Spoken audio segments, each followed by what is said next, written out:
Man must see there are trials, he must know when there are troubles, he must meet, he must stare in the eyes of evil, know that he is free till the good Lord calls, keep on wandering.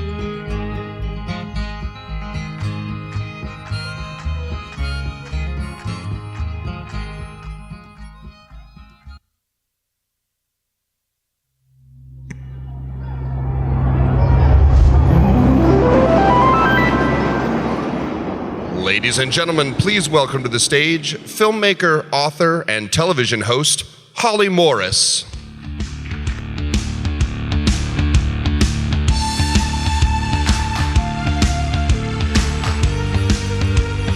Hello, good morning. Everyone hear me? Great to be here. I hope it's been a good conference for everybody. I am so pleased to be here back in my hometown of Chicago and talk to you about the business of saving places. It's really something that is close to my heart in a funny way, and we're going to talk about it through the context of Chernobyl, a place that I think we can all agree is arguably maybe not exactly worth saving.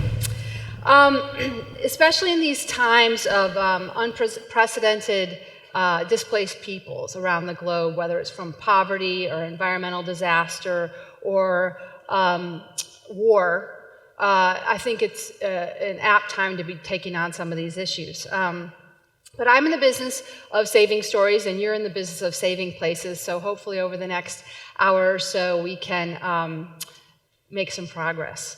So we're going to start by going back in time to 1986.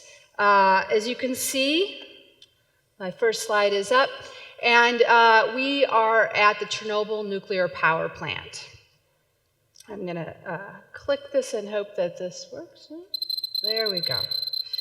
That is the sound of a dosimeter. As you can see, what we have is Chernobyl nuclear power plant in the background, in the foreground, a Geiger counter or dosimeter. You have to have one at any time when you're in the zone, and that noise becomes sort of ubiquitous there. Here you can see that, sorry, this is it's an unlikely place to talk about, it's an unlikely place to sort of grapple with the ideas of wellness and place. Sorry, I'm getting a rough start here. Whoop, not moving. There we go, let's go back a little bit.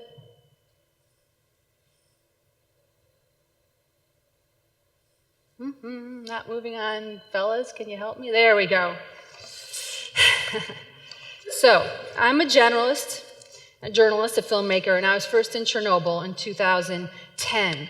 So you know, you don't know me, but that look on my face is not journalistic grit or determination to get the story. It's pure fear. Standing in front of the reactor, it is a, there's a lot of, this is called the sarcophagus that is over reactor number 4, and there's radioactive dust that's blowing out of that. So I'm there, in the middle of essentially a radioactive police state. I'll tell you a little bit more about that. And I'm thinking, I just want to get the hell out of there, right? Every time you go into the zone, you have to pass through radiation detectors, and every time you leave the zone, you also have detectors. I put this photo up only because what's interesting about it to me is, well, let's put it this way. Every time, I probably went through there probably 20 times in the course of making my film, The Babushkas of Chernobyl, and about a third of those times it was unplugged. So, in the context of the lesson for a group like you, you can put the tools and infrastructure of health in place, but if the humans in charge don't buy in, well, the machine might as well be unplugged. Now, the zone this is a typical abandoned house inside the zone. It's a strange place. There are sort of scattered ghost villages everywhere.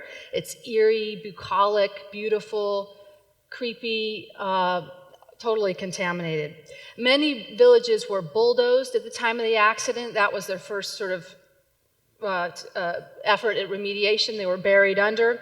But others, like this one, sort of sit as silent vestiges to the tragedy.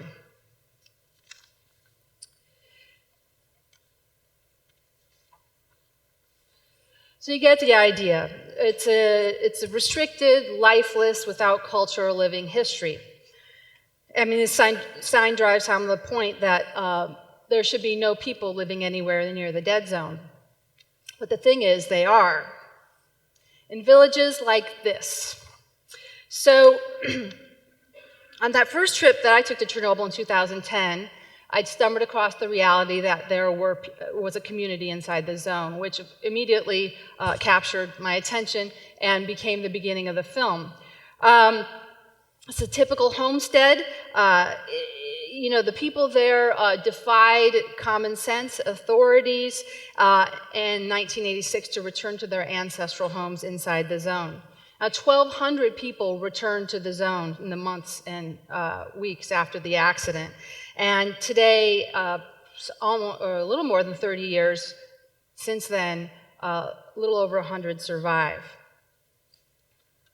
Now, when I first went into a village, I met this woman, Hanna Zavorotnia.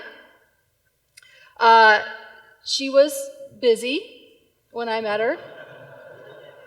She is the self-declared mayor of Kupovate village, population 8. I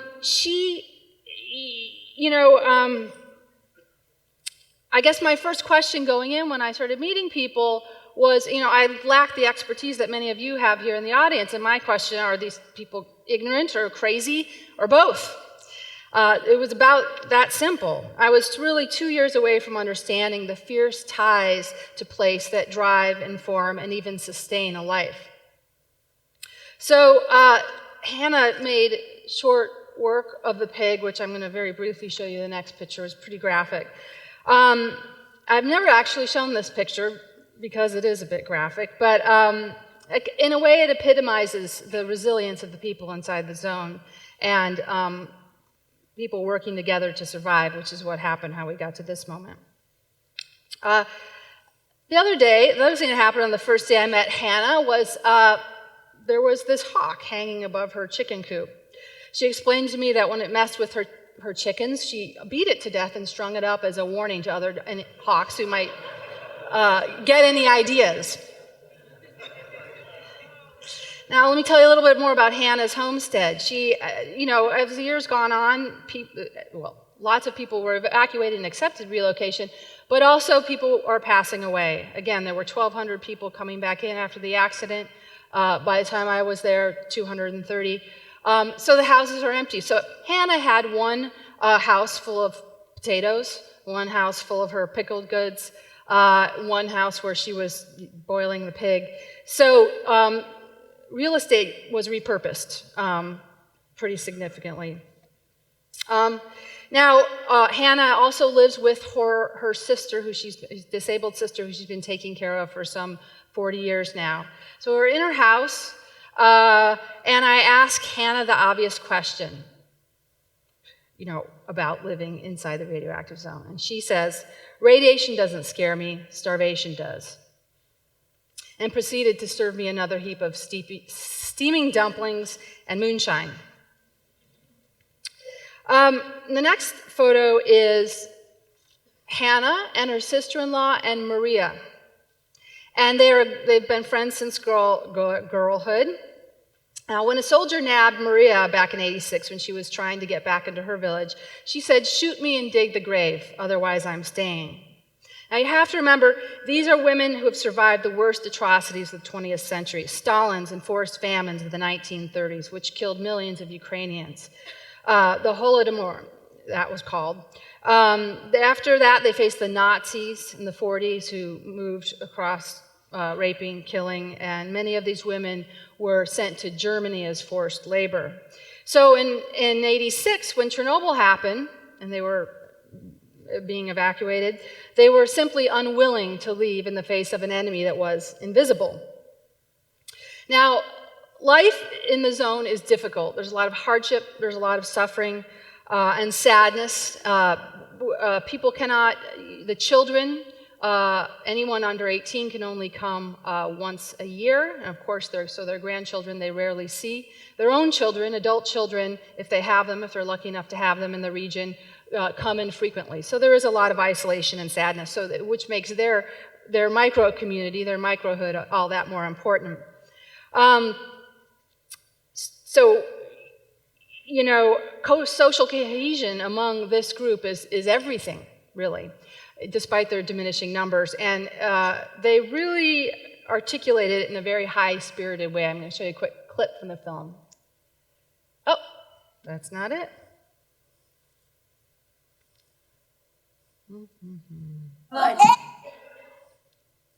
Sorry, guys.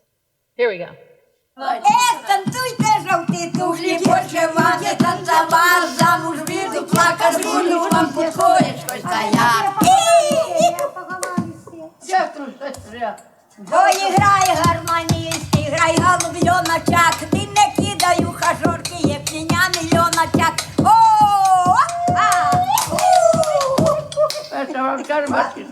Хватить. I hear a lot of laughing. That was just supposed to be a high-spirited moment, but humor, I have to say, there was so much of it inside the zone. It's a place we only think of generally as suffering and death, and there is a lot of that. But as a filmmaker, I did run into some problems when it was like, God, they're really funny, and how do you make a funny Chernobyl film?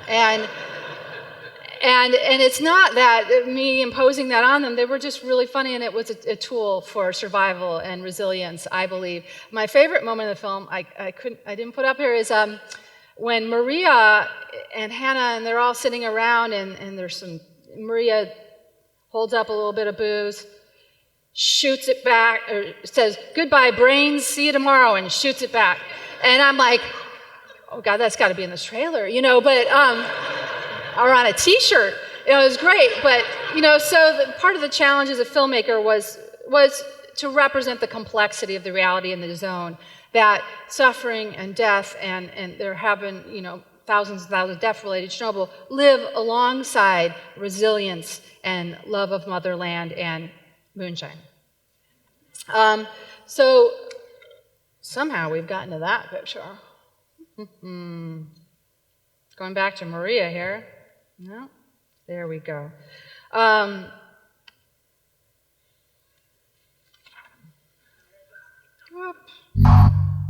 right.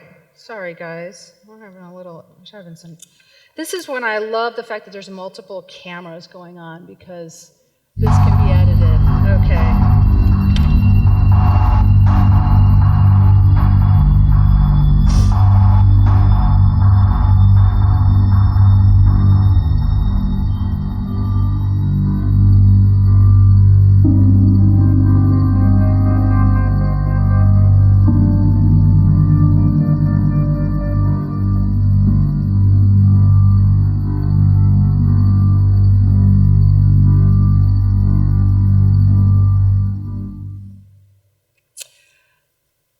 We're taking a left turn here.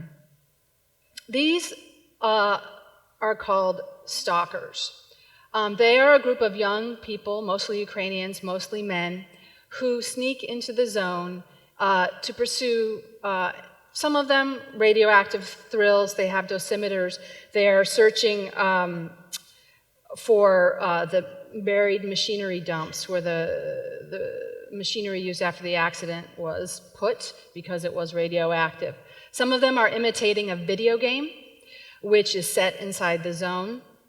And others, let's see here, are going to, this is a radioactive machinery dump. They'll put their dosimeters on the machinery and see how high it can go, and then they will sprint off. Very reckless behavior. This is an interior shot of the town of Pripyat. So there are many villages in the zone, but there's only one city, and this was the company town of the nuclear power plant. And in this city, Residents were evacuated about a day and a half after the accident. They were told they were going to be gone 3 days. They were, in fact, gone forever. So the city is this kind of elegiac still life that the stalkers sneak into and explore. It's a ghost city now. It is one of the most radioactive places in the zone.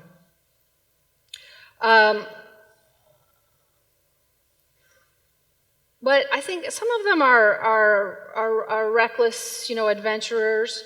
But I do think that, like the babushkas, the stalkers are driven by a yearning for place and home and belonging. I mean, you do have to remember that most of them are in their 20s, early 30s. They had never seen the villain at the center of the tragedy that devastated their generation. Their parents' generation often took the lives of their grandparents. And so, in a way, they go in to see the reactor, and they go in to find pioneer camps, the Soviet camps that they went to as children, and to sort of look back at the past to find their place moving forward. One stalker told me that his grandfather was an engineer in the Chernobyl control room the night of the accident. He was put in prison immediately after the accident and got out and immediately died of cancer. Another worked for fighting the fire after the accident. So they do have, everybody there seems to have, in terms of everybody, but the stalkers as well, have ties. Now this is the Chernobyl, this is an amusement park in Pripyat that is now, falling to pieces, and the stalkers do go there as well. Kind of a holy grail for the stalkers is the rooftop of the Pripyat buildings. You can see that nature has taken over there. It was a pretty big city with a couple 100,000 people, I think.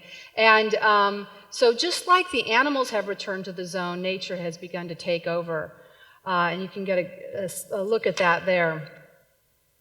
When I talked to some members of the panel a couple of weeks ago, one person mentioned that displacement can actually change one's genes. And I got to thinking about the stalkers in this context, because they are in the most dangerous places in the zone. They are young, and radioactive contaminants negatively affect them more than older people.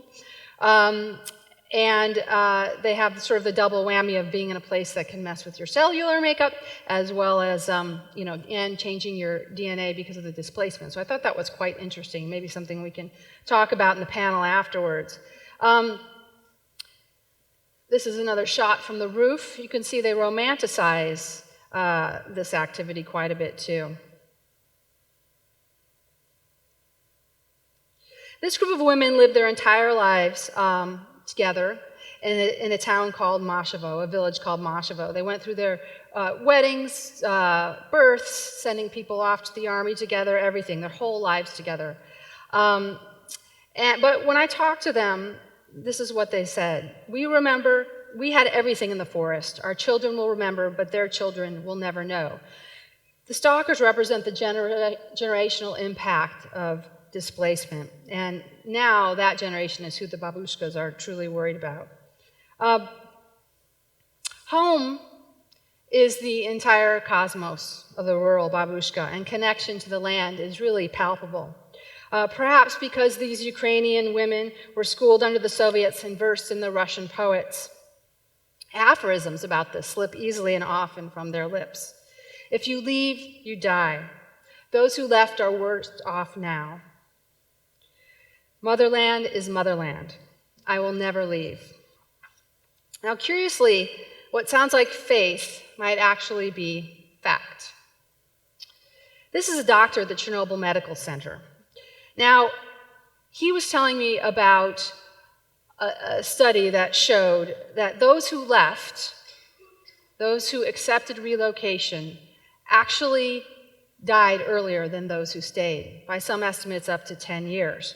I mean, this is not to diminish the very real dangers of radiation. There have been, if you in terms of the deaths from Chernobyl, there have been, Greenpeace says 4,000, the World Health Organization says 4,000. Greenpeace puts the number of eventual Chernobyl deaths in the tens of thousands. So again, not to minimize that, but what he was talking about is a complicated equation. The returnees did not suffer relocation trauma, which means they avoided what relocated people suffer everywhere: higher levels of alcoholism, depression, and importantly, disrupted social networks.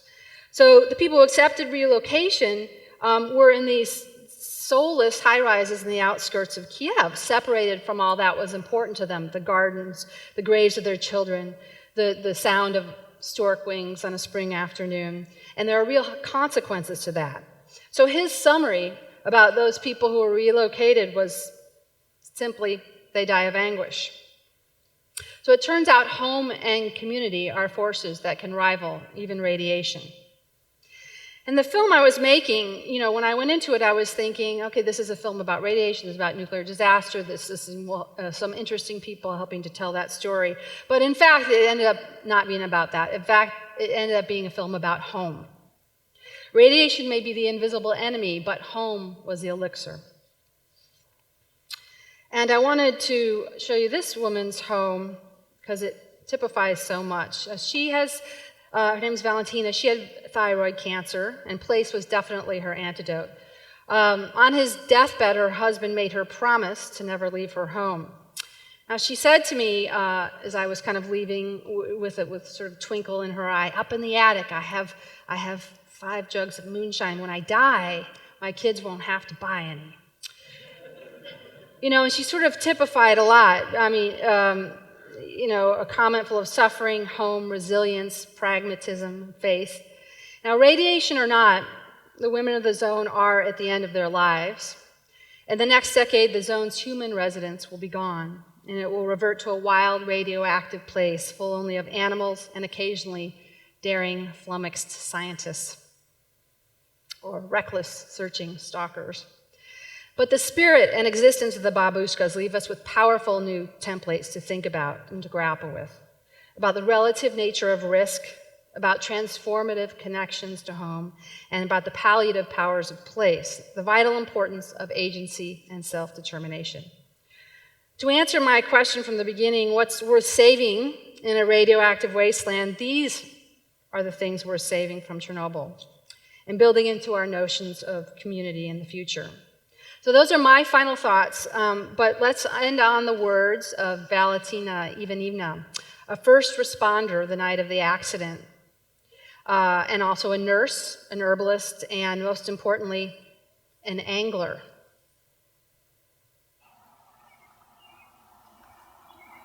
Це не є зона лишення свободи.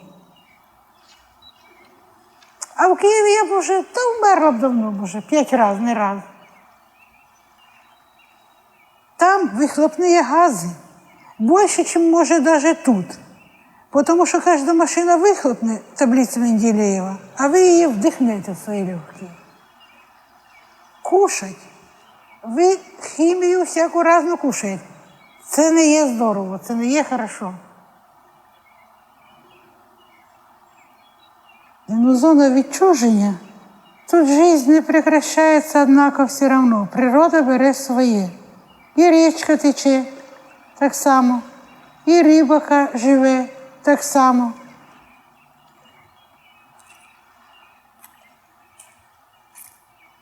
Нікуди не поїду, хай мене під пістолетом.